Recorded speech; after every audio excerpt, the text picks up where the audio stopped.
Hello तो मेरे दोस्तों, कैसे आप सभी। उम्मीद करता हूं कि आप सभी बहुत अच्छे होंगे और अपनी पढ़ाई अच्छे से कर रहे होंगे। दोस्तों, मेरा नाम है जय। आप सभी मुझे जानते होंगे। दोस्तों, हमारे कुछ भाई बहनों का कल एग्जाम है बिहार पुलिस के लिए, तो मैंने सोचा क्योंकि मैं अपनी ट्रेनिंग खत्म करके छुट्टी लेकर अभी आया हूँ, तो मैंने सोचा कि एक वीडियो बना दो। कई लोग मेरे से मैसेज कर रहे थे कि सर कुछ बता दो कल के लिए टिप्स। तो दोस्तों, ये है टिप्स, इसके बारे में मैं बताऊंगा। देखो, कुछ गलती है जिसको आप यदि नहीं करोगे तो आप एग्जाम में बहुत बेहतर करोगे। मेरे एक इस वीडियो से आपका बहुत ज़्यादा कुछ फायदा नहीं हो जाएगा, लेकिन मैं आपको बहुत कुछ बचाव कराऊंगा।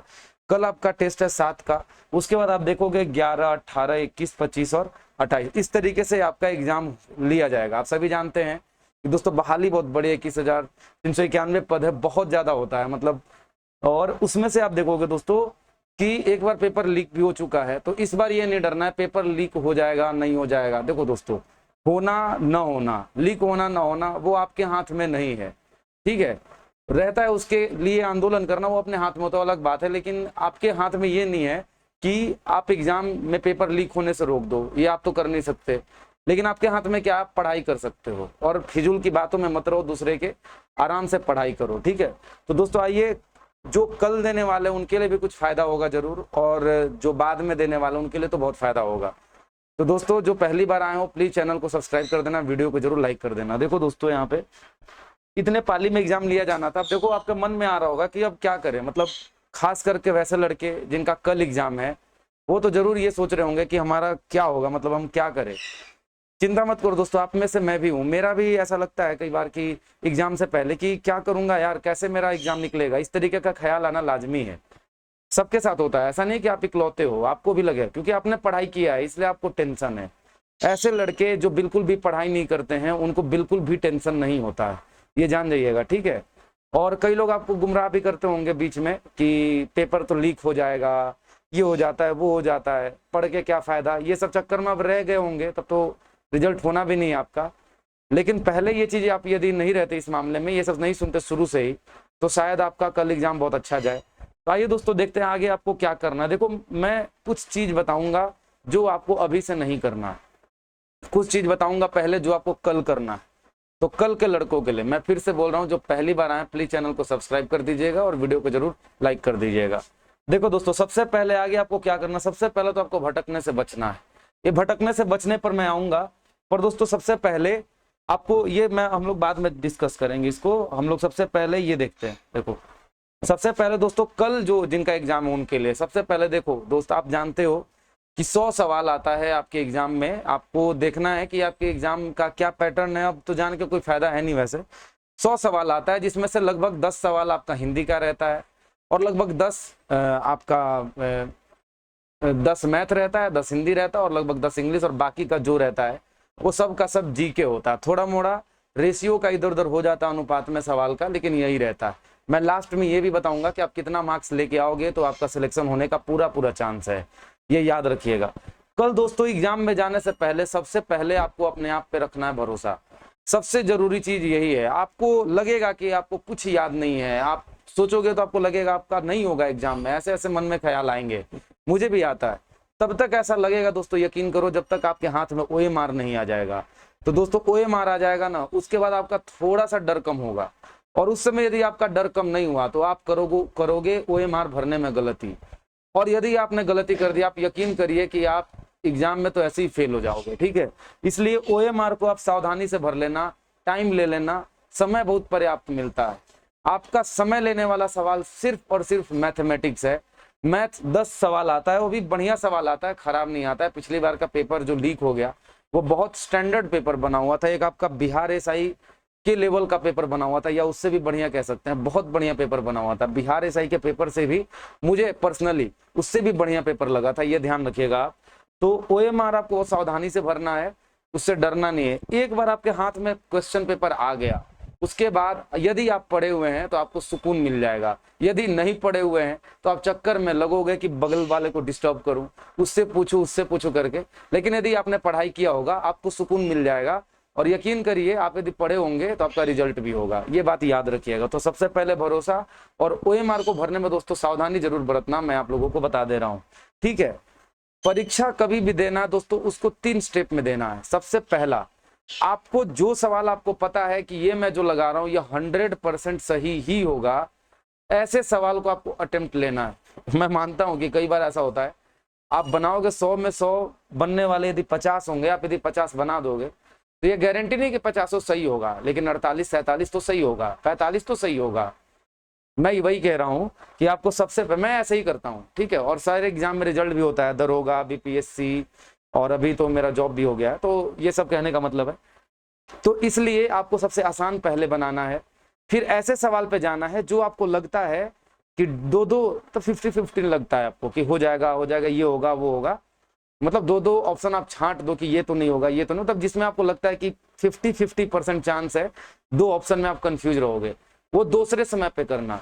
और ऐसे क्वेश्चन जिसमें आप कंफ्यूज होते हो, आप ध्यान देना कि सबसे पहले आपके दिमाग में कौन सा आंसर आया था, जो आपके मन में सबसे पहली बार आंसर आया था, आप उसको टिक लगा देना। ऐसे जब भी कंफ्यूज होते हैं तो जो सबसे पहले दिमाग को स्ट्राइक करता है कि हाँ इसका आंसर ए होगा, फिर आप बाद में कंफ्यूज हो गए कि नहीं बी भी हो सकता है, तो सबसे पहले जो आया था ऑप्शन में आपके दिमाग में, वो आपको टिक लगाना है, ये ध्यान रखिएगा, उसको प्रायोरिटी, प्राथमिकता देनी है।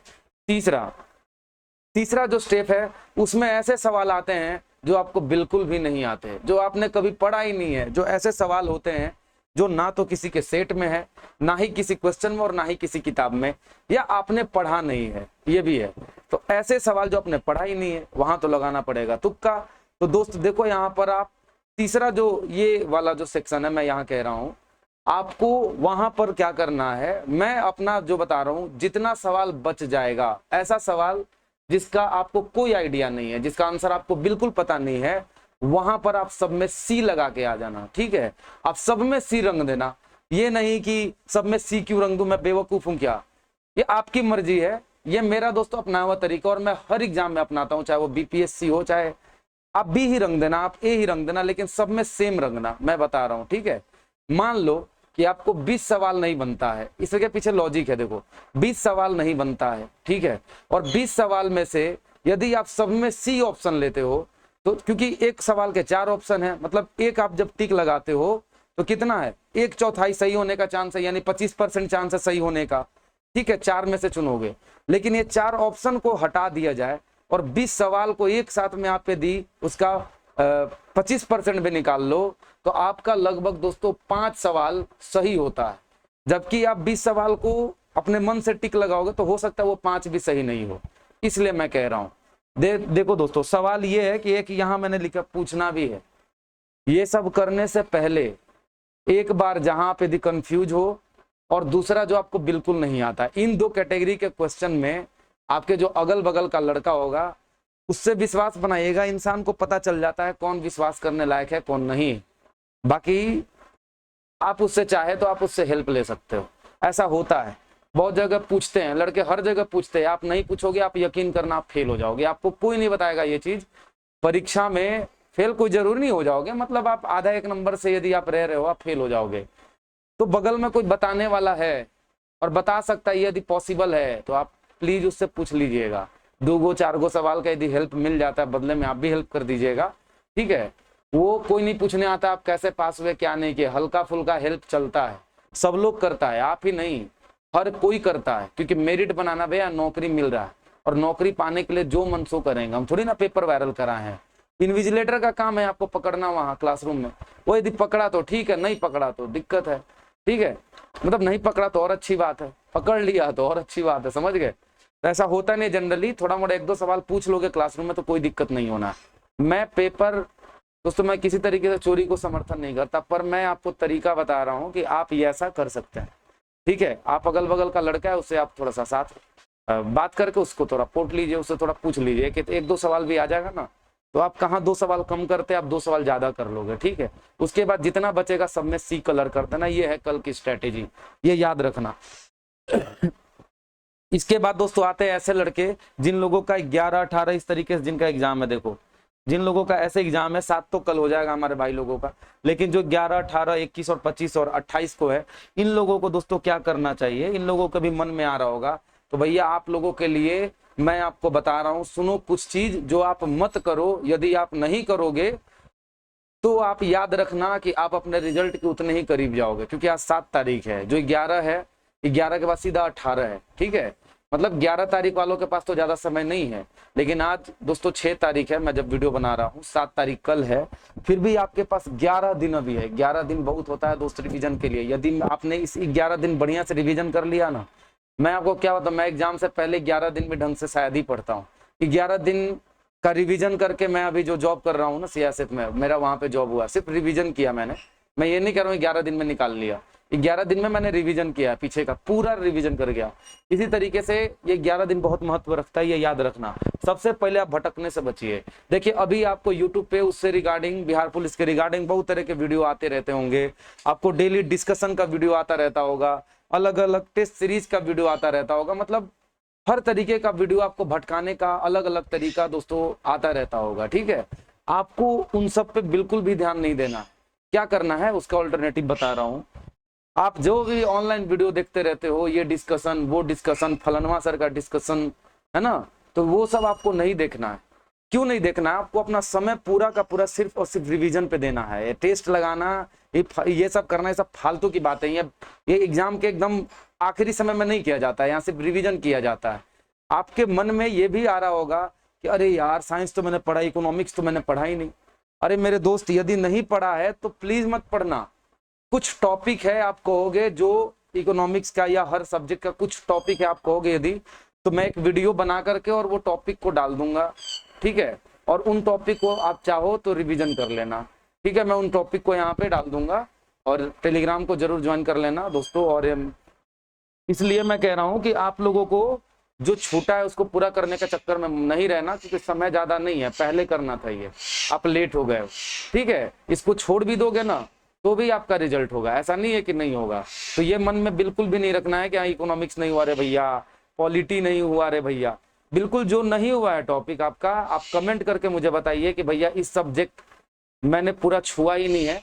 तो इन सब्जेक्ट का जो इंपॉर्टेंट सवाल बन सकता है जिस टॉपिक से, आप वो टॉपिक बताओ। आप यकीन करो मैं जो टॉपिक बताऊंगा, यदि उससे यदि 4 सवाल आने होंगे तो कम से कम 2 सवाल या 1 सवाल तो जरूर उस टॉपिक से फंसेगा जो मैंने बताया। यानी 25% सवाल जरूर कम से कम लड़ेगा मैं जो आपको टॉपिक बता दूंगा, ये याद रखना, ठीक है। दूसरे के बहकावे में बिल्कुल भी नहीं आना है। आखिरी समय है, आखिरी समय में बहुत सारे लोग लॉन्च करते रहते हैं कि ये वाला टेस्ट सीरीज है ना 11 दिन का या 20 दिन का है, ये ले लो, फलानिया एक्सप्रेस करके इस तरीके से लॉन्च किया जाता है, ताकि आप जो है आप जा करके उसको ले लो और पूरा दिन भर डिस्कशन में देखते रहो और आप अपना रिवीजन मत करो, आप फेल हो जाइएगा। टीचर को बिल्कुल भी मतलब नहीं है, बिल्कुल भी फर्क नहीं पड़ता है आपका रिजल्ट हो या नहीं हो। आपका रिजल्ट नहीं हो रहा है इसका मतलब ये नहीं है कि किसी और का रिजल्ट नहीं हो रहा है। आपका रिजल्ट नहीं हो रहा है, अगले का रिजल्ट हो रहा है। अगला जो रिजल्ट दे रहा है उसको वो बुला लेगा, या तो वो उसका अपना छात्र होगा, यदि नहीं भी होगा तो उसको पैसा दे के बुला लेगा। आप सभी इस चीज से वाकिफ है, हर जगह यही चल रहा है और आजकल बिहार में भी यही चल रहा है, ठीक है। तो वो आ जाएगा, आपका कोई महत्व नहीं रहेगा। आप अभी पैसा दे रहे हो, इसमें छटोगे, अगली बार जब आप एग्जाम दोगे फिर जाकर के किसी और का बैच खरीदोगे, मतलब इस तरीके से किसी तीसरे के पास जाओगे, समझ गए। आपके पास कभी ज्वाइनिंग लेटर नहीं आने वाला है, कभी आप ज्वाइन नहीं करोगे।